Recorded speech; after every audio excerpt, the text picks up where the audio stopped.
Salut à tous, ici Ragmas, j'ai pris la place de Galax. Non, allez, plus sérieusement, je suis là aujourd'hui pour vous parler de l'espace, tout comme Galax, et notre thème du jour sera les années-lumière. Bon, alors, les années-lumière, vous me direz, c'est quoi? Bah attendez, laissez-moi le temps d'en parler. Donc, tout d'abord, ce qu'il faut savoir sur les années-lumière, c'est que ce ne sont pas des unités de temps. Si on est un peu con, on aurait tendance à croire que ce sont des années se passant au siècle des Lumières. Mais non. Donc, qu'est-ce que c'est alors? Les années-lumière sont des unités de distance. C'est le nombre d'années que met la lumière pour aller d'un point A à un point B dans le vide. Sa valeur étant une constante, fixée à, merci Google, 299 792 458 mètres par seconde. Ce qui, c'est plutôt pas mal, je vous avouerai que... Bon, jusque là, si vous avez du mal à comprendre, bon, c'est encore normal. Je vais vous donner un exemple, vous allez voir.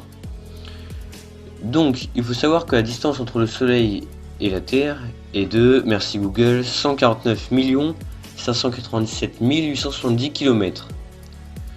Je vous laisse faire la conversion en mètres, faut juste rajouter 3 zéros derrière, j'ai la flemme de le dire.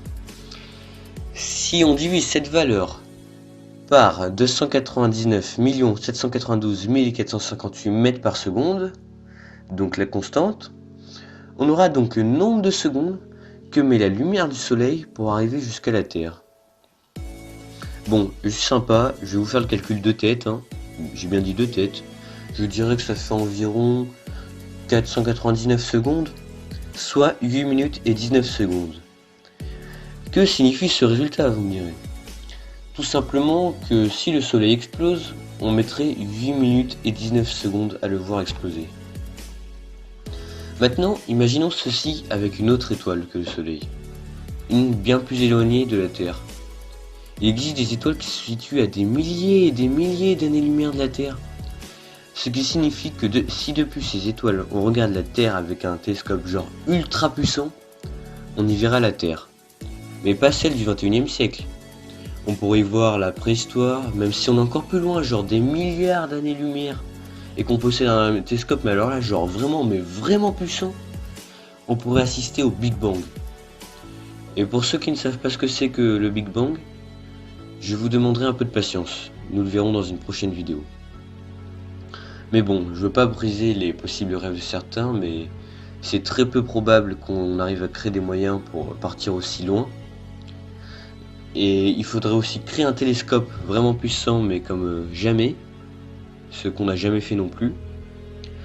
Et il faudrait aussi pouvoir dépasser la vitesse de la lumière, parce que sinon, les années qu'on remonte pour les observer, je vous signale que du coup, c'est des années qu'on passe dans la navette.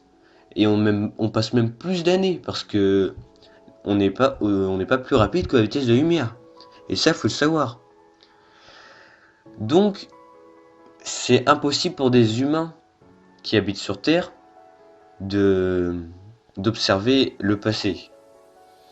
Par contre, s'il existe une autre forme de vie très lointaine et qui sont genre ultra développés, peut-être qu'ils nous observent, qui sait, mais bon. Je veux pas vous le cacher, mais j'y crois moyennement personnellement. Bon, sur ce, c'est la fin de cette petite vidéo. J'espère qu'elle vous aura appris des choses. Si j'ai fait des fautes ou des oublis, n'hésitez pas à me le dire en commentaire.